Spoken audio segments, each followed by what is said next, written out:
ये सीरीज आपको सेशन में क्यों दी जा रही है, you should better understand, because अगर मैं ओवरऑल पूरा कंसोलिडेटेड इंट्रोडक्शन आपको एक ही बार दे दूं तो थिंक इज दैट आप उसको रीड करोगे और आप कभी भी उसको अंडरस्टैंड नहीं करोगे, आप कभी भी उसके निटिग्रिटीज, उसके इंट्रिंसिक प्रॉपर्टीज, उसकी बारीकियों को कभी ध्यान नहीं दोगे।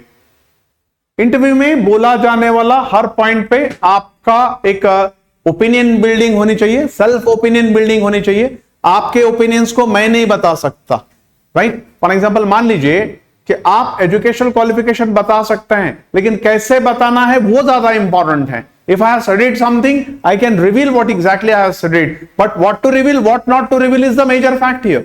इसीलिए हम आपको इस सेशंस में दे रहे हैं, हर एक पॉइंट पे हमने एक एपिसोड बनाया ताकि आपको जिंदगी में फिर पीछे मुड़ के देखने का जरूरत ना पड़े। और मैंने आपको बताया कि ये सारे सेशंस खत्म होने के बाद एक कंसोलिडेटेड इंट्रोडक्शन या फिर आपके रेज्यूमे कैसे बनाते हैं इसके ऊपर बात करेंगे हम, अपना इंट्रोडक्शन कैसे, और अलग अलग डोमेन्स के लिए हम आपको इंट्रोडक्शन बनाकर देंगे, वो चाहे कंप्यूटर साइंस प्रोफाइल हो, इंफॉर्मेशन साइंस प्रोफाइल हो, मैनेजमेंट प्रोफाइल हो। मैंने आपको पिछले वीडियो में बताया कि 4-5 डोमेन्स के अलग अलग इंट्रोडक्शंस और रेज्यूमेज हम आपको कंसोलिडेटेड फॉर्म में बना के देंगे। तब तक सेशन वाइज चलेगा ही, और जब तक सेशन वाइज चलता रहेगा तब तक आपको क्लैरिटी आती रहेगी कि आपको हर पॉइंट पे कैसे बोलना है, और आप अपने दिमाग को एक्सप्लोर कर सकते हो, आप डिफरेंट डायनामिक्स को आप अंडरस्टैंड कर सकते हो कि अपना सेल्फ इंट्रोडक्शन आप कितने तरीके से बिल्ड कर सकते हो।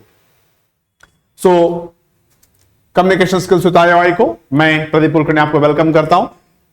How to introduce self session number 4 में आज हम देखने वाले हैं कुछ इंपॉर्टेंट पॉइंट्स जिसके ऊपर आपको हमेशा मंथन और चिंतन करना चाहिए। Should always be caring about this, and also always you should be having or you should be considerate about it. Now देखिए, सबसे पहले what and what not to say about the family in a procedure or during the interview process you need to introduce your family. There is an integral part of the introduction. वो एक अविभाज्य अंग है आपके introduction का कि आपके parents आपके फैमिली के बारे में आपको बताना पड़ेगा। But what to say and what not to say is the most important thing. Now when it comes to parents, सबसे पहले आप अपने पेरेंट्स के बारे में बताइए। सबसे पहले dad, mom, most important dad and mom. आपको डैड का ऑक्यूपेशन बताना है और या फिर प्रोफेशन बताना है। सर ऑक्यूपेशन और प्रोफेशन में डिफरेंस क्या होता है? देखो, प्रोफेशन का मतलब होता है कि इसके अलावा मुझे कुछ नहीं आता, apart from this I do not know anything. For example Virat Kohli एक प्रोफेशनल क्रिकेटर है, अगर उसको क्रिकेट से निकाल दिया जाए तो उसको कुछ नहीं आता। एक एमबीबीएस या एमडी डॉक्टर है, वो एक प्रोफेशनल डॉक्टर है, उसमें से अगर उसे निकाला जाए तो कुछ नहीं आता। लेकिन ऑक्यूपेशन, जैसे आप एग्रीकल्चर करते हो तो कल आप कोई किराना दुकान चला सकते हो, कल आप कोई होटल चला सकते हो, आप अपने काम को, आपने अपने व्यवसाय को बदल सकते हो, उसको बोलते हैं ऑक्यूपेशन। तो किसी के डैड का ऑक्यूपेशन होता है तो किसी के डैड का प्रोफेशन होता है। सबसे पहले आपके मॉम और डैड का आपको नाम नहीं बताना है। Never reveal the name of dad and mom, because I seen many people, my dad name is, my mom name is, my sister name is, my brother name is. क्या करना है? मेरे डैड का नाम लेकर आपको, मेरे मॉम का नाम लेकर आपको, आपके मेरे बहन भाई का नाम लेकर आपको क्या करना है? मेरी पर्सनल इंफॉर्मेशन है। What exactly you have to do with it? It is none of your concern. आपसे कोई मतलब ही नहीं है मेरे बाप का नाम क्या, मेरी मां का नाम क्या, मेरे बहन का नाम क्या, मेरे भाई का नाम क्या है। Never reveal the names, right, until you are asked for. अगर वो जरूरी है, रेलेवेंट है, if it is necessary and if it is very much related with your interview, in that case if you are asked then you may reveal the name, but until and unless you are not asked to reveal, you should never reveal the name of your parents. Now parents के occupation देखो, किसी के dad कुछ होता है, किसी के dad कुछ होता है, जिस किसी के भी डैड का जो भी ऑक्यूपेशन है हमारा प्रणाम है उसको। लेकिन मान लीजिए अगर आपके डैड एक किराना बिजनेस में है तो आप उसको बोल सकते हो my dad is into FMCG business और रिटेल्स, एफएमसीजी रिटेल्स। आप नाम बदल दीजिए, ऑटोमेटिकली आपके फादर का ऑक्यूपेशन अच्छा लगने लगेगा, जो कि आपकी जिम्मेदारी है कि आप आपके पेरेंट्स के ऑक्यूपेशन को थोड़ा सा हाईलाइट करें, थोड़ी सी उसमें बोल्डनेस लाएं और थोड़ा सा उसमें फैसिनेशन लाएं।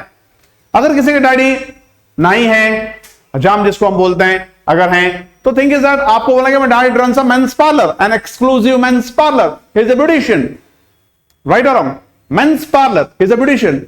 अगर किसी के डैडी कंडक्टर ड्राइवर है तो आप बोल सकते हैं कि my dad works for the state reserve transport corporation, और my dad works for state transportation company.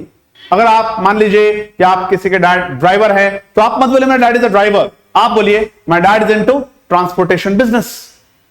आप सिंपल बोल सकते हैं। आप अपने डैड के करियर को थोड़ा सा, अगर किसी के डैड क्लार्क हैं तो क्लार्क मत बोलिए, आप बोलिए my dad is an office superintendent, right. अगर आपको कोई भी जरूरत पड़े तो हमारे कमेंट बॉक्स में डेफिनेटली आप पूछ सकते हैं और हम आपको जवाब भी देंगे उसका। नाउ जहां तक सवाल है मॉम का, देखिए बहुत सारी मॉम इंडियन ट्रेडिशन में होम मेकर्स होती है, जिसको अक्सर आप बोलते हैं हाउसवाइफ। हाउसवाइफ ऐसा नहीं बोलना चाहिए। आपने हमारा एक शॉर्ट भी देखा यूट्यूब पे, हमारा चैनल इंडो ऑक्सफोर्ड इंपैक्ट्स और इंडो ऑक्सफोर्ड इंग्लिश, उसमें शॉर्ट में मैंने क्लियरली बताया कि हाउसवाइफ कभी नहीं बोलना है, होम मेकर बोलना है। हाउसवाइफ घर की बीवी, घर की बीवी कैसे हो सकती है? होम मेकर गृहिणी जो घर का रखरखाव करती है। और अगर आपके मॉम भी किसी ऑक्यूपेशन प्रोफेशन में है तो आप भी उसको हाईलाइट कर सकते हैं, बोल्ड कर सकते हैं, या फिर अगर आपके मॉम किसी रिलेटेड फील्ड में तो उसको भी आप फैसिनेटिंग तरीके से बता सकते हैं। नाउ टॉकिंग अबाउट सिबलिंग्स, देखिए you have nothing to do with my siblings. आप इतना ही बोल सकते हैं कि my siblings are, I have 3 siblings, I have 4 siblings. काय को बोलूंगा मैं? मुझे इतना ही बोलना है, my siblings are into their respective academics. मेरे सिबलिंग्स अपने अपनी पढ़ाई कर रहे हैं और they are into their respective job profiles, वो अपने अपने जॉब प्रोफाइल्स में, right. My siblings are into their respective academics और my siblings are into their respective job profiles. आप इतना बोल के एंड कर सकते हैं। मुझे आपको यह नहीं बताना है कि मेरे इतने बहन है, मेरे इतने भाई है, because this is none of your concern, right. Marital status, देखो मैरिटल स्टेटस एक बहुत इंपॉर्टेंट चीज होती है कि रिवील करना है नहीं रिवील करना है। सी जब तक आप देखिए, आप अगर हॉस्पिटैलिटी बिजनेस में हैं, अगर आप डिफेंस साइड्स में हैं, या आप डिफेंस प्रोफेशन, डिफेंस ऑर्गेनाइजेशंस में काम करना चाहते हैं, आप हॉस्पिटैलिटी इंडस्ट्री में काम करना चाहते हैं, तो वहां पर एक प्रोसीजर होता है कि आपको पहले ही पूछ लिया जाता है कि आप शादीशुदा हो या नहीं हो। आपके फॉर्मेलिटी, आपके फॉर्म फॉर्मेलिटी के दौरान ही आपसे पूछ लिया जाता है। लेकिन मैक्सिमम ऑर्गेनाइजेशंस आपके मैरिटल स्टेटस के बारे में नहीं पूछते हैं। अगर नहीं पूछते हैं तो नहीं बताना है until they feel that it is necessary to ask me। अगर मुझे पूछा जाए तो मैं सब पे बता दूंगा कि मैं मैरिड हूं, लेकिन अगर मुझे ना पूछा जाए तो मैं अपना मैरिटल स्टेटस बताने के लिए बाध्य नहीं हूं। I am not bound, I can not be compelled to reveal my marital status. मैं बोल भी सकता हूं, मैं अपना मैरिटल स्टेटस नहीं भी बोल सकता हूं, जब तक के ऑपरेटिंग प्रोसीजर्स में, जब तक के कंपनी नॉर्म्स में इसका कोई हवाला ना हो, इसका कोई रेफरेंस ना हो। तो आप अपना मैरिटल स्टेटस बिल्कुल छिपा सकते हैं। छिपाना नहीं है आपको, मतलब मुझे बताना ही क्यों है? मैं अपनी पर्सनल इंफॉर्मेशन आपको इतना सब कुछ दूं, क्यों दूं?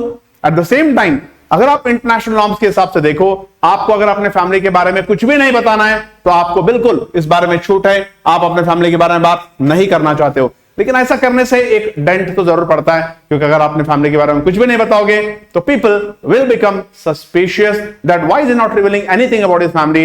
He should at least revealed about his parent, he should at least clarified what exactly his family is, or what a little or a brief details about the family you should have revealed। ऐसा उम्मीद करते हैं। मैं अपनी family के बारे में कुछ भी ना बताऊं तो definitely I become the or I come under the scanner, or I may become, or you may suspect that why is it hiding the details of his family, right? तो आपको इस पॉइंट में इतना ही। वीडियो को like कीजिए, channel को subscribe कीजिए, ये कंटेंट फॉरवर्ड कीजिए, क्योंकि कंटेंट काफी इंपॉर्टेंट है, और इस कंटेंट को जितने हो सके उतने लोगों तक पहुंचाइए। अगले सेशन में हम एक और मैग्निफिसेंट इंपॉर्टेंट पॉइंट के साथ आपके सामने आएंगे। Till then, thank you very much.